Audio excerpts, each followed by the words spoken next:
Now in this technical demonstration, we're going to focus on the workflow process, which involves an approver to be able to access specific resources within the identity platform. So let's take a look at an example. We have a group of auditors who require the ability to request access to any server and any help desk account, as well as any secret that is registered within the identity platform. So let's run through this example. The first thing we have to do is we have to identify those users. Now, we do have an Active Directory group called Team Auditors, but they're not assigned to a role. So let's start with the role. As you can see here, I've moved over to my roles, and I have a number of roles that I can choose from. But remember, we only want to focus on the auditors. So the best option here is just simply to create a new role. So let's do that. We're going to call this one Auditor Role. And we'll move over to our members, and we're going to add Team Auditors. We do have to assign administrative rights. Now, because of the administrative rights that we're familiar with in previous technical demonstrations, we can simply select Privileged Access Service User. This gives us the ability to focus on only those things that the auditor's team requires with no additional privilege. So let's go ahead and click Add. Now we've got our role that has been assigned to the auditors. So let's take a look at the progress so far. I'm going to move over to another browser window, and we're going to log in as Amy Houston, who is one of those auditors. So now, as you can see, we have assigned a role to Amy, but Amy still does not have access to see any of the systems, accounts, or secrets.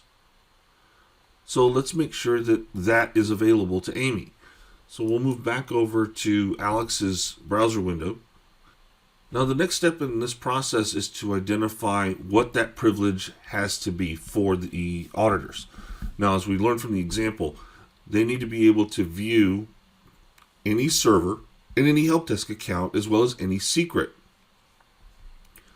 Now we can go into systems, and we can individually grant view permission to the auditor role. But this will take time. We could create a set and do the same thing, where we can simply modify the set and grant the member permissions to all of those systems.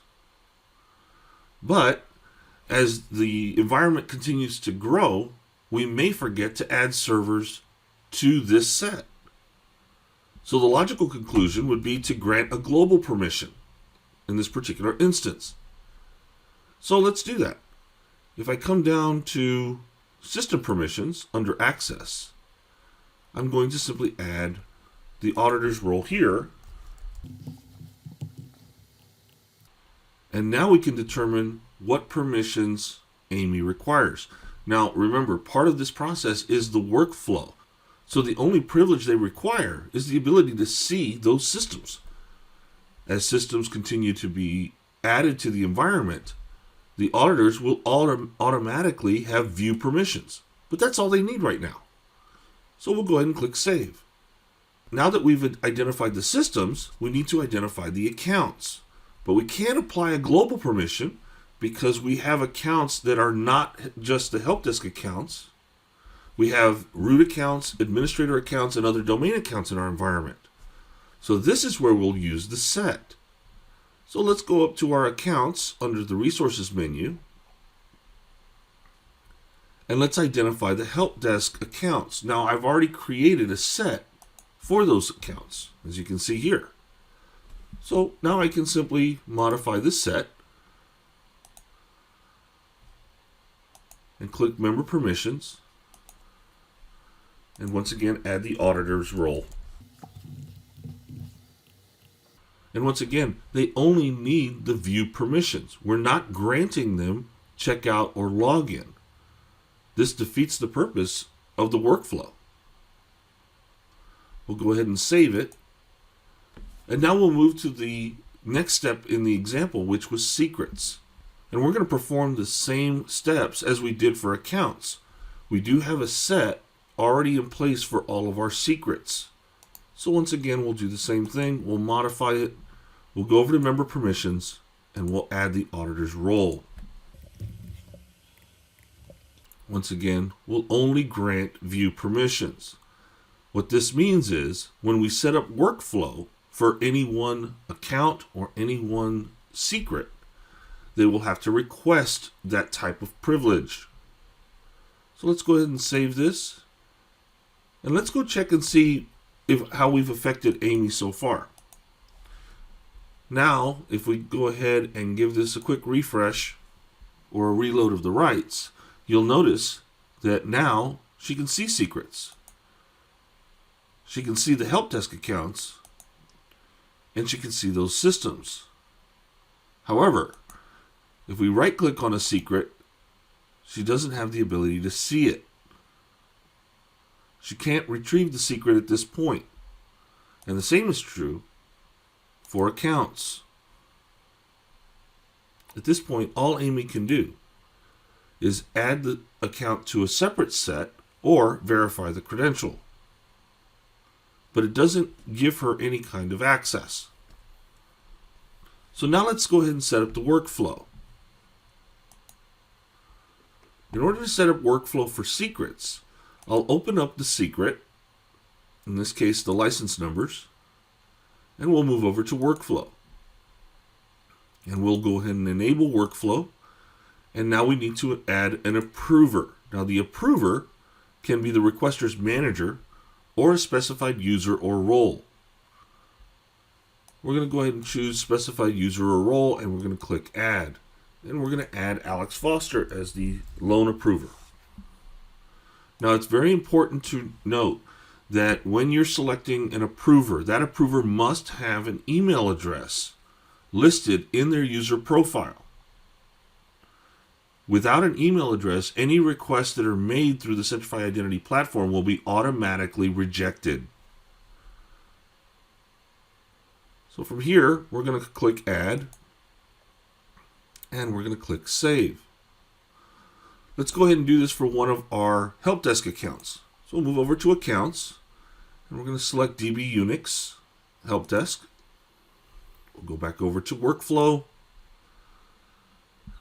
and we'll enable it. We'll select a specified user or role and simply add Alex Foster. Now you can select different approvers for different systems. You can also specify groups of users or groups of approvers in the form of roles or Active Directory groups. Go ahead and click save. And now let's move back over to Amy. And we'll give her a quick refresh. Now, Amy can see the systems. She can see accounts. And now, if we right-click on the DB Unix helpdesk-A account, she can now request login or checkout. So let's go ahead and request the login. And now as you can see, Amy must specify a reason, determine the assignment type as being a windowed duration or a permanent assignment. And in the case of a windowed assignment, there must be a start date and an end date, at which point they'll click submit. And the request has been submitted. The same is true in the case of a password checkout. We'll go ahead and make this one a permanent option. As you can see, the time duration has been removed, and we'll click submit. Let's move over to secrets, and we're going to select the license numbers. We'll right-click on the license numbers, and as you can see here, I can request a retrieval access. The reason for this is because that explicit privilege has not been assigned. The only thing that Amy has access to is to view these resources at this point. But because we've set up workflow, they can in fact request that elevated privilege.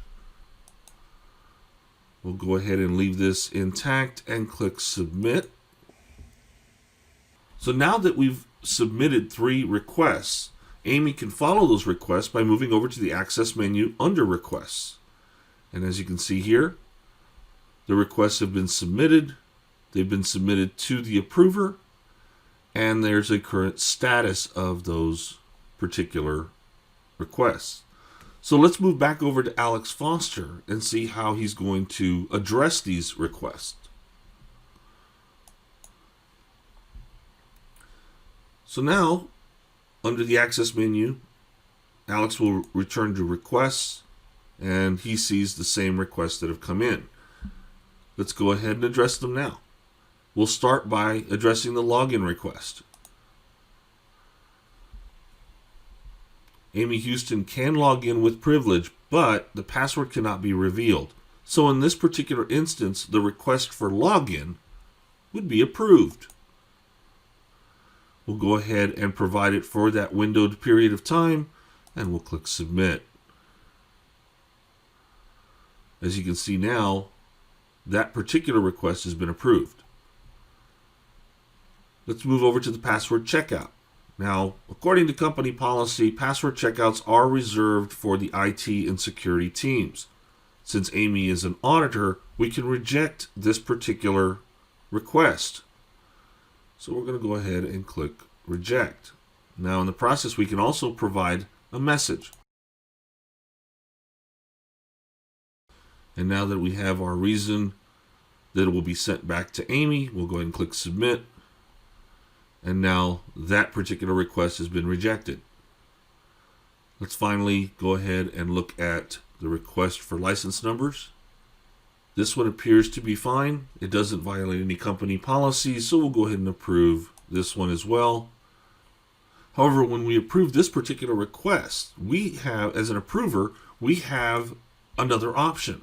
Not just windowed or permanent, but temporary. This gives us the ability to shorten that time and give Amy a short period of time to access that particular resource. Unlike the windowed portion where she can access it any time during that window, she must perform this task and retrieve that resource within a certain number of minutes after the approval, and it's only going to be available for a certain period of time. If she doesn't meet this criteria, then that request and that approval will expire, and she'll have to request the resource again. So now that we've completed the review of all of our requests, let's move back over to Amy. And now Amy can see what she has been approved for and what has been rejected. So let's go ahead and take a look at the request. This does provide me some information about the request. Let's go ahead and take a look at the rejected request. And as you can see, the reasoning has been added, indicating that it's against company policy for an auditor to request or to have access to password checkout. Now let's go ahead and go over to the secret and see if we can retrieve that secret. So we'll go ahead and right click on the secret, and I can retrieve it now. No longer says request retrieval. I can now retrieve it. And as you can see here, I've been able to download the accountant licenses. Let's take a look at our accounts. If I want to access that same help desk account, you'll notice that the login is now available to me, but the checkout is not. This is because the password checkout request was rejected. And now from here, she can select login, and it will permit her to log in. So as you can see, as you assign workflow, you can assign different approvers based on the resource. You can also determine the duration or how those particular resources will be accessed.